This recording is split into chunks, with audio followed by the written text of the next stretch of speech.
Hi guys, I'm back finally with my second video. I know you guys have been waiting for a while for me to get this video out, but I have had a lot going on within these past few weeks. But without without further ado, I am back. And excuse the sniffling and my voice because my allergies are cutting up right now. But let's get to it. Okay, so in this video, I'm going to be discussing one of the main issues that we suffer from or we deal with in nursing, and that's staffing. Now, staffing is in trouble in anywhere you work, whether it's hospital, whether it's a rehab center, whether it's a nursing home, whether it's a 2-in-1, which is a rehab and a nursing home. Um, Staffing is just not there. Um, and I know a couple weeks back, I saw on my timeline pop up. I think it's a representative up in New Jersey is trying to get the amount of CNAs, the amount of staffing up in nursing homes and hospitals. Now, whereas that's all well and good, you can't staff what you don't have. And with that being said, CNAs are in high demand right now. And I think that's everywhere you go. I don't care if you go 10 states up, 10 states down. We don't have 10 states down, but I don't care what state you go to. It's always going to be another issue when it comes to that. So, you know, I think for South Carolina, I think our ratio is first shift, um, one CNA per every 9 residents. For second shift, I do believe it's one CNA to every 13 residents, and for third shift, it's one CNA to every 22 residents. Now, it sounds all good when it's on paper. Now, when you actually go in, that might be a different story. You might have your good days. You go in, everybody shows up like they're supposed to. So the groups are divided amongst everybody. Everybody has a good day because they have the amount that they can handle. Well, then you have your days where you might go in and you're scheduled to work with 6, but you end up working with 4 or 5. Um, and that just throws the whole vibe off just a little bit. Um, And I know a lot of CNAs can vouch for that. It gets kind of nerve wracking. Whereas more staff would be amazing, but CNAs just not coming fast enough. And I don't think it's not because people don't want to. I think it's just because a lot of people put a negative connotation with being a CNA. A lot of people just think it's butt wiping and, um, you know, cleaning up messes and, doing the dirty part of taking care of people, which that's not what it's all about.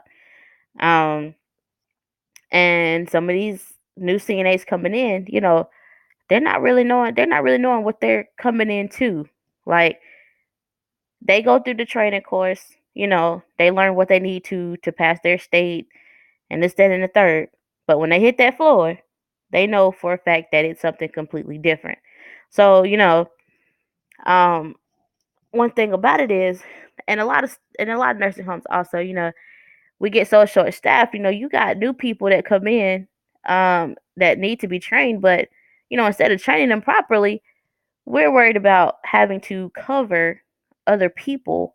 You know what I'm saying? We can't just expect us to throw a new aide on the floor and expect them to know everything. Freshly out of class, they're not even certified yet. So we ourselves can't expect them to jump out on the floor and do everything that we do.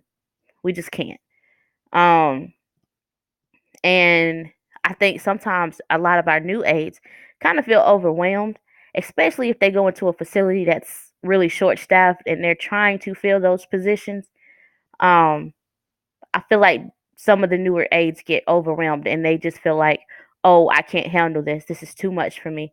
Because, starting out, once you get cleared for your training, that's it. You're on the floor. You're on your own.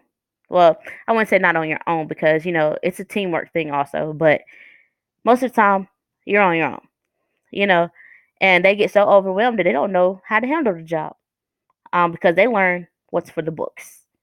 And we all know it's good to know for when DHEC comes in and when state comes in, uh, when we have like home offices and surveys and, blase, blase, blase. They know that for that. But we all know it does not work like that. If we were to do by the books, we would never leave that place. We would never leave our places of work because it is so intense.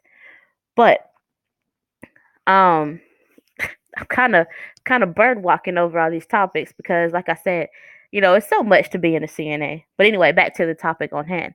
Now, one big issue with being short staffed is, you know, okay, so say you go in, one CNA, you have your own group.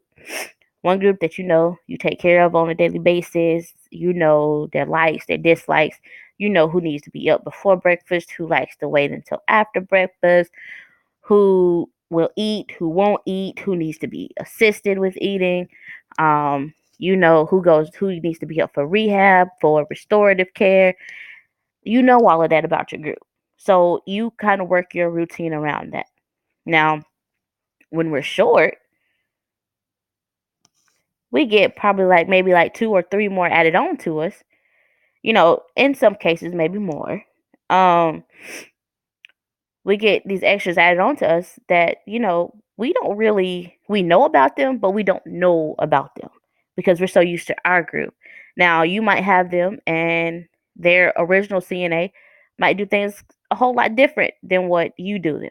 And so it kind of throws them off and it's kind of confusing to them as far as, you know, okay, I normally do it like this, so why is it like this today? You know, and another thing is, when we have our own groups, we establish relationships with our residents.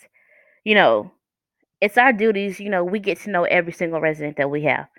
But especially in our groups, in our particular groups, we establish one-on-one relationships with them.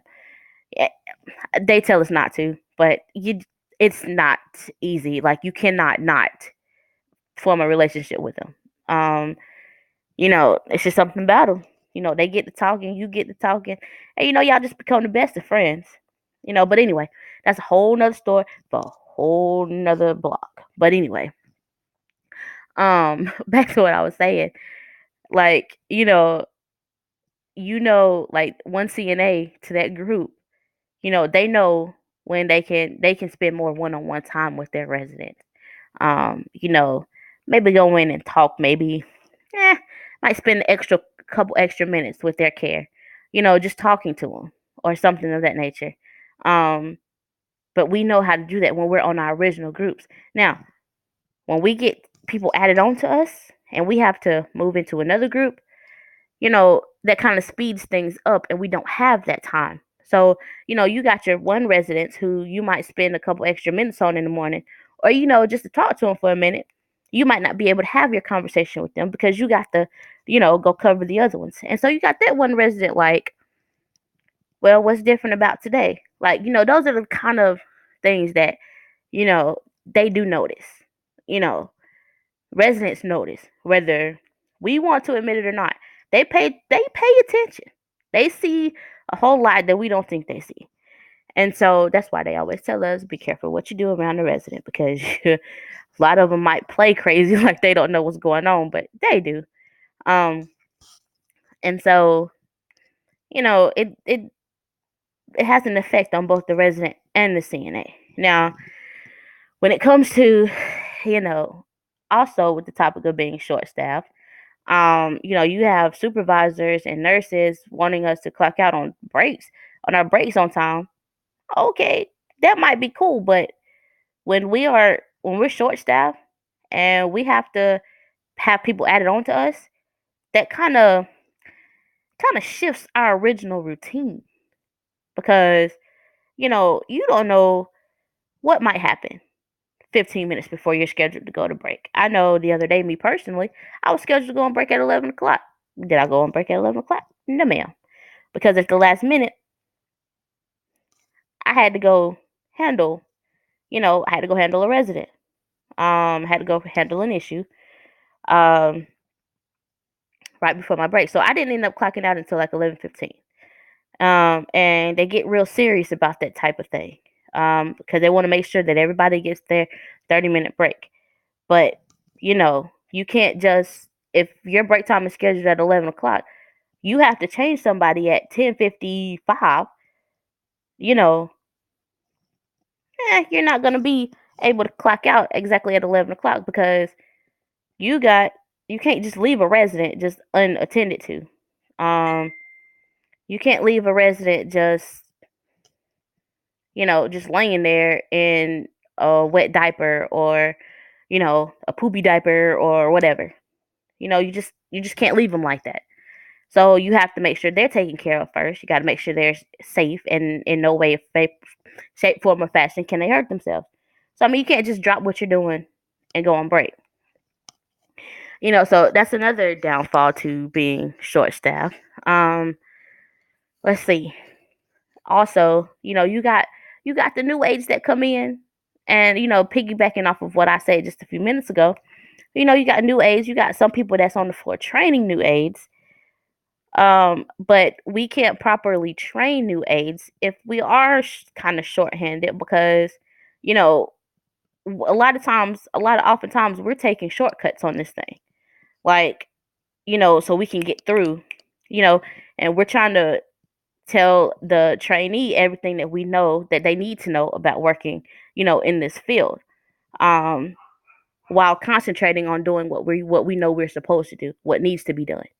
Um, and when we're short staffed and we're trying to train, they're still going to get out on the floor and be like, I don't know what I'm supposed to do. Well, they watch us. We try to tell them all the information that they need to know before they get out on the floor.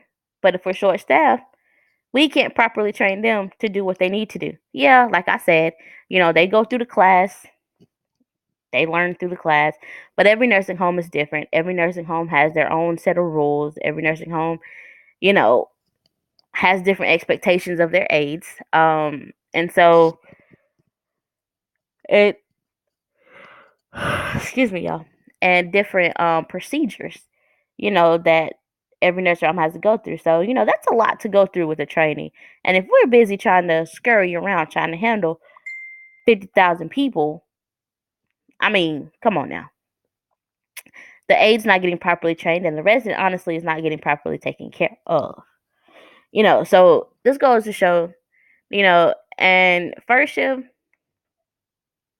no shifts are easy if you think about it. But first shift is the more complicated one, just due to the simple fact of um it's more intense, because you have more people, you have more people there in the morning. You got more people that like to be up in the mornings, get their showers in the morning. You have people that have to be up for doctor's appointments. You have people that have to be up for rehab. You have people that need to be up for restorative. Um, Not to mention, you have vitals that have to be gotten. You have um, two meals, not just one, which is breakfast and lunch, that have to be out in a certain amount of time. DHEC regulation. Um, I mean, first shift, you got a lot to do. It's a lot to do. Second shift, it's more your laid back shift. Just due to the simple fact of, everybody from office administration, they're leaving about 5, 6 o'clock. You know, um, Residents are, well, as we think, they're supposed to be calming down, going to bed, but that don't happen all the time. Sometimes second shift is very busy, because you got residents that won't lay down, that won't go to bed, that refuse to go to bed, you know, and so, it makes it more complicated for second shift to deal with. Now, I know everybody says third shift is the easiest. Yeah, you would think that, but these are residents we're talking about. Half of them play possum when they get into bed, and they'll be up all night on third shift, up and down out the bed, on that call light, on and off. Um, so I don't really consider any shift harder than the other. I just think first shift is more First shift is more intense. Um, it's just we deal with more. Um, but note what I say. No CNA's job is easy. I don't care what shift you work. Um, no CNA job is easy. It's not. Um, and like I said, first shift, the biggest difference is we just have a lot more people there. Which brings me to my next point. I do believe in when you have people, it takes as you've heard, the saying, it takes a village to raise a child. Okay, it takes a village to raise a community also. Now, I look at it as the nursing home. It's the community, a community of people. You have your nurses, you have your administrators, you have your cafeteria staff, you have, your rehab aides, you have restorative aides, you have everything. You have everybody, a little bit of everybody on first shift in the building. So regardless whether you're short staffed of aides or anything, you're really not short staffed if you catch my drift. Now I know administration and nurses, I know they have their own things that they got to do, with medication management and, managing, who comes in and out the facility and blase, blase, blase.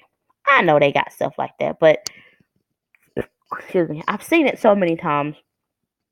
Um, a light will be going off. And I've seen people just walk straight on by. Like, nah, CNA will get it. You know. And I'm not necessarily saying that, you have to go in and perform our duty. Like, no. But you may go in, and if the resident says, oh, I need to be changed or I need to be taken to the bathroom or something of that nature, you know, just, reassure them that one of us will be there shortly and, cut off their light and come tell one of us, at least tell us. You know what I'm saying?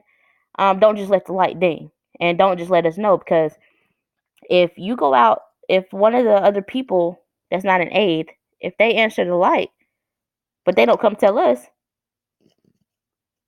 how are we supposed to know that their resident had to go to the bathroom, or that resident needed to go, had a wet diaper, or that resident needed to be down at therapy? If you don't tell us, we don't know. And so, you know, I'm not saying that, everybody needs to stop what they're doing to come help CNAs. No. Still do your work, but don't just see something that needs to be done and not do it. Like, I've seen nurses that, the resident might just need a cup of water, or, they might want their remote passed to them, or the channels changed for Pete's sake. But, they still call on us to do such a just a miniature task like that. Like, you can do that. Like, that's possible. You're not going to die from doing that. Now, I can understand you not maybe wanting to change a brief or whatever, because that's not in your job description. I get it. But at least let us know. At least let us know the deal. Because like I said, when these residents, when they reach a certain age, um, they don't really, they've lived their life. They've done their years to society. They've dedicated their lives to, doing whatever their profession was, whatever they did, worked as. Most of them worked in mills or, you know, um, seamstresses and all of that stuff. A lot of them did that. They don't put in their work to society. So now it's time for us to take care of them. You know, and when these families start looking, when it comes that time, and these families start looking at homes to put them in, they look at, the staffing. They look at, oh, well, is mom going to be taken care of? Is dad going to be taken care of? Like, you know, are they going to be taken care of? And, of course, nursing homes, they say, oh, yeah, we're fully staffed. We'll take care of them, blah, blah, blah. They'll be okay. That might be the case. They might come in. But again, if we're short staffed, we don't provide 100% care that these people need. We just don't. Um, and I think as a CNA, one thing that you vow to do is you vow to take care of your people. regardless of the situation. I know I love me. I love my team now. Everybody gets out on the floor. They do know what they need to do. Somebody needs help. Hey, can you come help me for a second? Cool. You know what I'm saying? It's kind of like a tag team ordeal. Like, I love my team right now, man. Um, one of us see the other get behind. Oh, do you need some help? Like, you want me to do something for you? You know, and don't mind doing it. That's what I talk about when it comes to teamwork. Because one CNA can't do it alone. It's just not possible. And every CNA needs that other CNA to lean on. Like, the other day, I'm not even gonna tell no story. I got real irritated, really, really irritated at work. And shout out to one of my coworkers. She stepped in and she helped me because yeah, she knew why. She saw the irritation on my face, and she stepped in and she was like, "Well, you know what? I'll help you." She stopped what she was doing. I mean, she wasn't performing resident care or anything, but she stopped what she was doing, and she came and helped me out. You know, eh, and it calmed me down a little bit. So that's what I'm saying. Like, your work family, like, they're your work family. Like, you know what I'm saying? It's y'all for 8 hours. It's you guys taking care of these people. And when you work with people that have the same passion for this work as you do, it makes the job so much easier. Yeah, we joke, we cut up, we laugh, you know, but our jobs are done at the end of the day because we know how to cut up amongst each other. We know how to cut up with the residents. We know there's a time to play, there's a time to be serious. You know what I'm saying? But that's what happens when you work together. And another thing, like, some new aides, they don't get that teamwork. Like, when they finish their training, they get thrown out on the floor. Well, us aides, we're kind of like running circles around them, because we already know what we're doing. While they're just kind of slowly drifting in, slowly drifting in, slowly drifting around. Like, what am I doing? What am I supposed to do? You know, and that's why I say, like, it's really up to us as seasoned aides, as professional aides, as aides who have been doing this forever and a day. You know, we need to step up, you know, and take these new ones under our wings and really, like, show them the job. Show them that it's not all bad. It's not. You know, I love all my residents. I love every single one of them. But I've always had a passion for older people. I love people in general. But I've always had that passion for older people. And like I said, going back, like, if we want more staff, if we want more CNAs to come in, if we want, to prosper in nursing homes and hospitals, it begins with the original staff. You know, um, if you have a new aide that comes in and they kind of nerve wracked about doing the whole thing, if they've never done this work, not just because they're coming from another facility, they're just coming out of class. They get hired onto the job. Yay! I got my first job as a CNA. Okay, they're coming in thinking it's all willy nilly, but we all know it's not. Um, and so it's our jobs to take them in under our wings and show them the way. And that goes for everybody. It goes for administration. That goes for kitchen staff. If you see a new one on the floor, you know, take your time, introduce yourself. You know, like, if you need some help, if I'm if you see me, you need some help, let me know. I'll direct you in the best way possible. You know what I'm saying? Just make them feel welcome, make them feel at home, make them feel like, okay, I think I can get used to this, or I think I can blend in once I learn the job. Because when you're with people that goes piggybacking off of what I said before, when you're with people that share the same passion, when you're with people that do their job just like you, it's very rewarding. Um, it makes the day go by smoother. Um, you have less drama, less trouble, and so And to all the nurses and the administrators, CNAs, you might see them sometimes get a little irritated. You know, you might see them frustrated. You might, see them stomping down the hallway. You can tell when the CNA is frustrated. You can. And uh, if you see a CNA that's like on the verge of a breakdown, like just stop and pull them to the side, and be like, you're doing a great job. We admire what you do. Make Help us make aides feel like they're doing something, like they're a part of the team. Like, you know what I'm saying? Like, we're not just dirt, or just because we don't have like nursing degrees or anything like that. Just stop them. Be like, you're doing a real good job. Do you need me to help you do anything? What's going on? If you need to talk to me, just talk to me. Just pull an aide to the side. You don't know how much it means when, you know, I could be having the worst day. I really could. But I can have a family member come to me and be like, "Oh, I'm so appreciative of what you do. You know, oh, we are so grateful for you. You do so well, taking care of mom."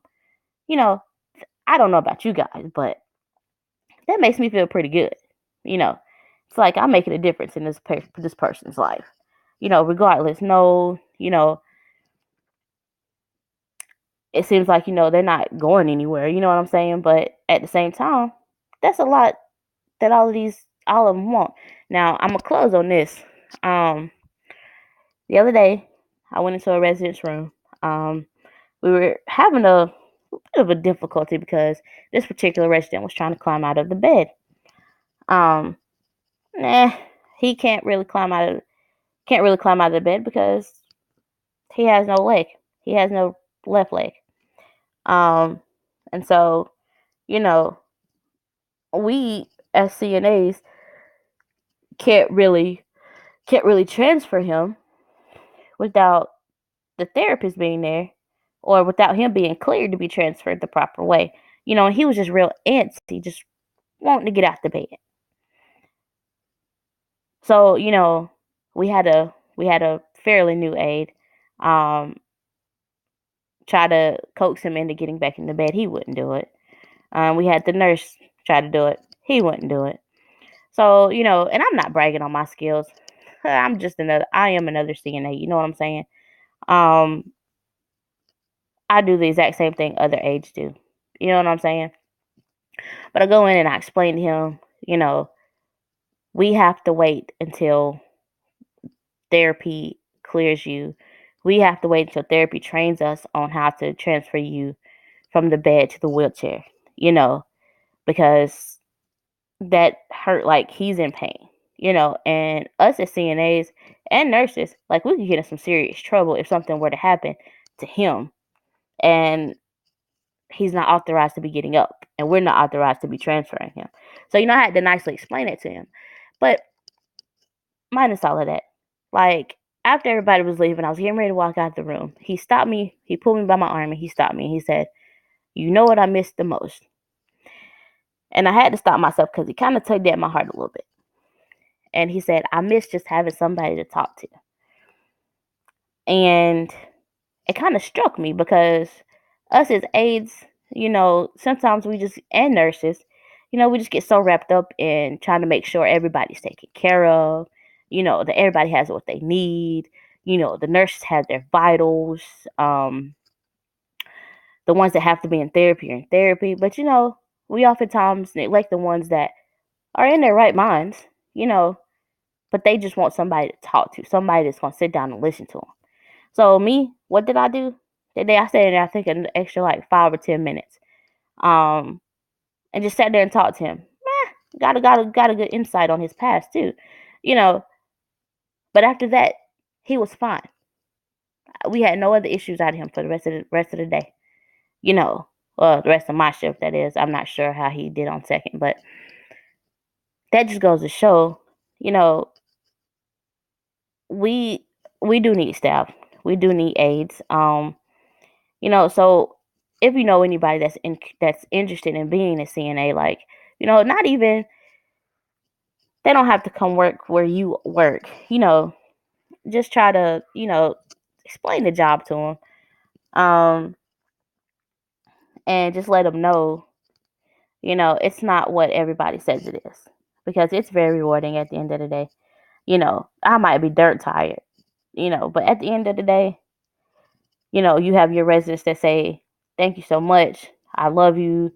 You know, you take such good care of us. Um, and, that makes people feel good. I know it makes me feel good. So, with that being said, kind of piggybacking off everything I said, um, when you see a CNA, just thank them for what they do.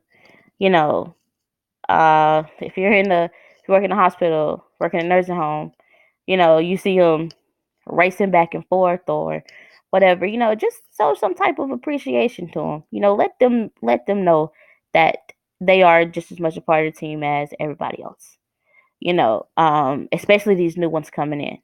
You know, all of our seasoned aides, you know, the ones who know what they're doing, who have been doing this for years, um, take a new aide in and kind of shed some light on, you know, some of your troubles that you had when you started out as an aide, you know, because we know everybody had their own little struggles when it came to starting out as a CNA.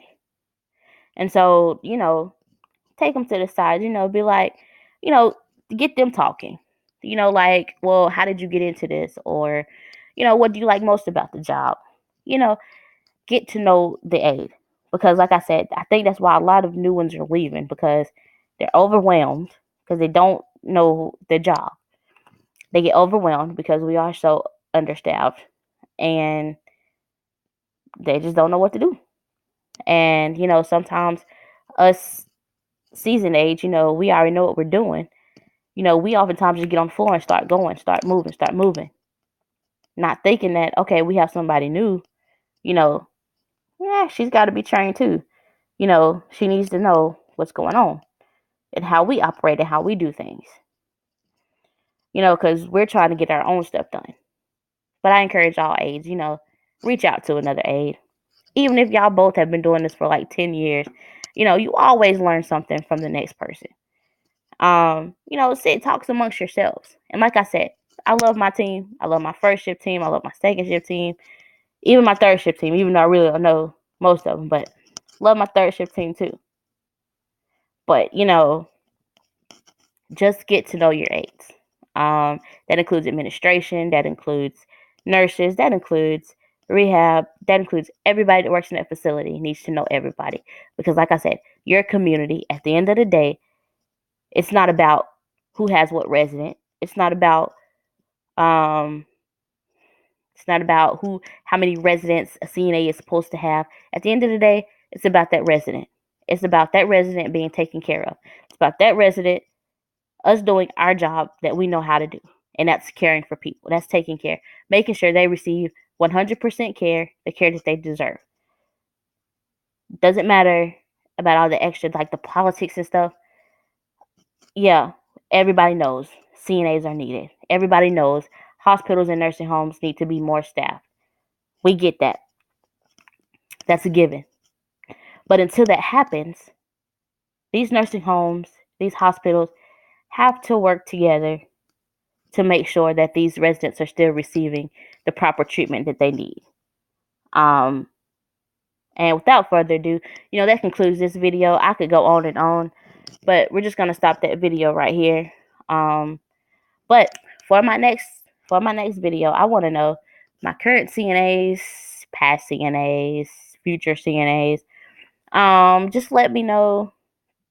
Shoot me a text, a comment, an inbox. What's your pet peeve as a CNA? What's one thing that really just gets under your skin as an aide that you can't stand? I will be discussing mine in the next video. And also upload your stories to me. Text your stories to me. Inbox them to me. On my next video, I think I will end on, having a funny story, you know, just to kind of give a little laugh to everybody. But yeah, like I said, hit me up on the inbox, like me on YouTube. My channel is just not really getting started. So, give it time, give it progress. Like I said, hug your local CNA, love your local CNA, listen to them. And with that being said, thank you guys for watching. See you next time on my video.